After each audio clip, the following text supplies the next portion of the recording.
तो भविष्य एक ऐसी चीज है जिसके बारे में सोच सोच कर हर इंसान पगलाया जा रहा है। लेकिन अगर किसी से पूछा जाए कि उसका भविष्य कैसा होगा तो दिमाग में कुछ समझ में नहीं आता, क्योंकि वो लोग कहते हैं कि कल किसने देखा है।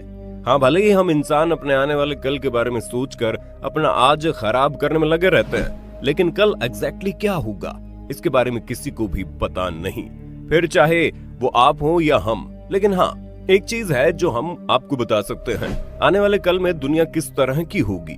जी हाँ, आपकी पर्सनल लाइफ का तो पता नहीं, लेकिन आने वाले कुछ सालों में दुनिया बहुत ज्यादा बदल जाएगी और ये बदलाव किस तरह के होंगे इसके बारे में जानने के लिए मेरे यानी अपने दोस्त विशाल प्रजापति के साथ वीडियो के बिल्कुल एंड तक बने रहिए। लेकिन हाँ, वीडियो शुरू करने से पहले छोटी सी रिक्वेस्ट है, वीडियो के नीचे रेड कलर का सब्सक्राइब बटन दिख रहा होगा, उस पर क्लिक करके सब्सक्राइब कर लें और साइड में बेल आइकॉन भी दिख रहा होगा, उस पर भी क्लिक कर लें ताकि आपको वीडियो मिले सबसे पहले।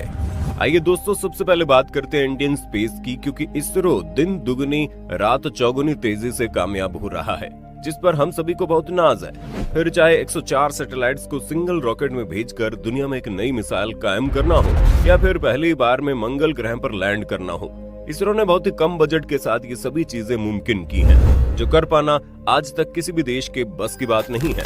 लेकिन इसरो की सबसे बड़ी नाकामी ये है कि आज हम खुद से किसी इंसान को अंतरिक्ष में नहीं भेज पाए हैं। इसके लिए हमें हमेशा दूसरे देशों की मदद लेनी पड़ती है, लेकिन अब सब कुछ बदलने वाला है। इसरो का यह अनुमान साल 2023 तक भारत अपना पहला मैन्ड मिशन अंतरिक्ष में भेज देगा। हालांकि बीते कुछ सालों में होने वाले लॉकडाउन और महामारी के कारण इसकी तारीख में थोड़ा अंतर आ सकता है, लेकिन हाँ, ये बात तो तय है कि आने वाले 3 से 4 सालों में भारत का पहला मैन्ड मिशन देखने को मिलेगा। दोस्तों, यह अभियान 10,000 करोड़ की लागत का है, जिसका नाम गगनयान रखा गया है और इस अभियान का लक्ष्य 3 लोगों वाले स्पेस क्रू को 5 से 7 दिनों तक स्पेस में ले जाकर वापस लाने का है। दोस्तों, अब आते हैं दुनिया की जनसंख्या और क्लाइमेट चेंज पर, क्योंकि एक अनुमान के मुताबिक दुनिया के सबसे ज्यादा जनसंख्या वाले देश चाइना लगातार बूढ़ा होता जा रहा है। यानी चाइना में जवान लोगों के मुकाबले बूढ़े लोगों की संख्या ज्यादा है। ऊपर से कुछ ही सालों पहले चाइना द्वारा लगाए गए एक बच्चे वाली पॉलिसी के कारण उनकी जो जनसंख्या की दर है वो भी गिरती जा रही है। हालांकि अब चाइना में लोग 2 बच्चे पैदा कर सकते हैं, लेकिन कई सालों से एक बच्चे को पैदा करने की वजह से वहाँ लोगों ने 2 बच्चे पैदा करने छोड़ दिए हैं। ऐसे में जिस हिसाब से भारत की जनसंख्या बढ़ती जा रही है, उसे देखकर ये कहना गलत नहीं होगा कि साल 2024 में भारत चाइना को जनसंख्या के मामले में पीछे छोड़ देगा और 2042 आते आते दुनिया की कुल जनसंख्या 9 बिलियन पहुंच जाएगी और भारत दुनिया का सबसे ज्यादा जनसंख्या वाला देश होगा। अगर ऐसा होता है तो भारत में बहुत बड़ी समस्याएं पैदा होंगी, जिसमें सबसे पहले तो गरीबी और बेरोजगारी है और ऊपर से इतने सारे लोगों की जरूरतें पूरी करने से लेकर उनके लिए जगह तलाशते तलाशते अमेज़न रेन फॉरेस्ट का लगभग आधा हिस्सा नष्ट हो चुका होगा। और अगर जनसंख्या इसी तरह बढ़ती रही तो लोग पीने के पानी के लिए भी मोहताज हो जाएंगे। दोस्तों, 2070 तक माना जा रहा है कि क्लाइमेट चेंज की वजह से आर्कटिक की सारी बर्फ पिघल जाएगी, जिस कारण से समुद्र का स्तर बढ़ जाएगा।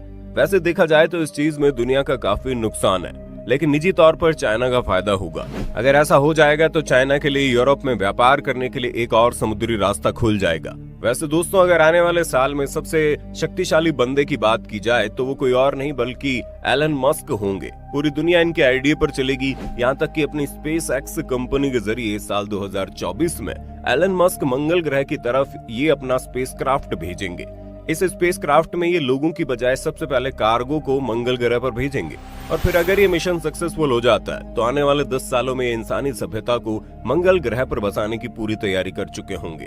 एलन मस्क मंगल ग्रह पर पूरी तरह से इंसानी बस्ती बनाना चाहते हैं, इसलिए वहाँ पर बिल्डिंग बनाने से लेकर कंप्यूटर भेजने तक हर एक मुमकिन कोशिश करेंगे कि किस तरह इंसानों को दूसरे ग्रह में बसाया जा सके, ताकि सालों पहले जिस तरह उल्कापिंड के गिरने से डायनासोर हमेशा हमेशा के लिए नष्ट हो गए थे, वैसा हम इंसानों के साथ ना हो। और अगर कभी भी धरती पर ऐसी आपदा आती है तो हम मंगल ग्रह पर खुद को बचाए रख सके। इसके अलावा एलन मस्क के हिसाब से साल 2025 तक वो अपने न्यूरालिंक प्रोजेक्ट को पब्लिक के सामने ले आएंगे। असल में ये एक ऐसा प्रोजेक्ट है जिसमें एक इंसान के सिर में छेद करके उसके दिमाग में एक तरह की चिप फिट की जाएगी जो ब्रेन की इलेक्ट्रिसिटी से चलेगी। इस चिप की मानसिक रोगों से बीमार लोगों के दिमाग में बंद पड़ गए हिस्से को दोबारा से एक्टिव करने के लिए इस्तेमाल किया जाएगा, जिससे पैरालिसिस से लेकर कई अन्य समस्याओं से जूझ रहे लोग आसानी से ठीक हो जाएंगे।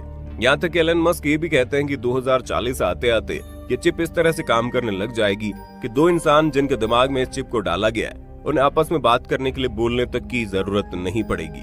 वो सिर्फ इस चिप की मदद से ही एक दूसरे से बात कर पाएंगे। दोस्तों, ये अंदाजा लगाया जा रहा है कि अगर नए तेल के कुएं हमें नहीं मिलते तो साल 2050 तक धरती के सभी फॉसिल फ्यूल खत्म हो जाएंगे। फिर गाड़ी को चलाने के लिए ना तेल बचेगा, ना ही बिजली बनाने के लिए ईंधन मिल पाएगा। यही वजह है कि 2070 आते आते हम पूरी तरह से इलेक्ट्रिक व्हीकल्स पर डिपेंड हो जाएंगे और आपको पेट्रोल पंप से ज्यादा चार्जिंग स्टेशन जगह जगह पर लगे हुए मिलेंगे, जहां पर जाकर आप अपने व्हीकल्स को चार्ज कर सकते हैं। हालांकि जमाना थोड़ा और डेवलप करेगा तो स्मार्ट हाईवे भी बन जाएगा, जिस पर गाड़ी चलते चलते खुद ही चार्ज हो सकती है। उसे कहीं भी रुकने की जरूरत नहीं होगी। सिर्फ इतना ही नहीं दोस्तों, 2070 तक हम सोलर और विंड एनर्जी से तो बिजली बना ही रहे होंगे, लेकिन हमारी ज्यादातर बिजली न्यूक्लियर पावर प्लांट से आएगी, क्योंकि चाइना अपने यहाँ आर्टिफिशियल सन बनाने में लगा पड़ा है। और अगर उसका ये प्रोजेक्ट सफल हो जाता है तो हमें बिल्कुल क्लियर न्यूक्लियर एनर्जी मिलेगी, जिससे कोई भी रेडियो एक्टिव रेडिएशन नहीं होगी और ज्यादातर देश इसी तरीके से बिजली बनाना शुरू कर देंगे। तो दोस्तों, आपको आने वाले कल की झलक मिल गई होगी। अब आप इस पर क्या कहना चाहते हैं कमेंट में बताइए। इसी तरह की वीडियोस को देखते रहने के लिए चैनल को सब्सक्राइब करना बिल्कुल ना भूलें। हम मिलेंगे फिर नए वीडियो में, तब तक के लिए जय हिंद, जय भारत। दोस्तों, आपकी स्क्रीन पे 2 और वीडियोस दिख रही हैं, जिसे देखने के लिए आप इस स्क्रीन पर क्लिक करें। दोनों देखिएगा, बहुत अच्छी वीडियो बनी है।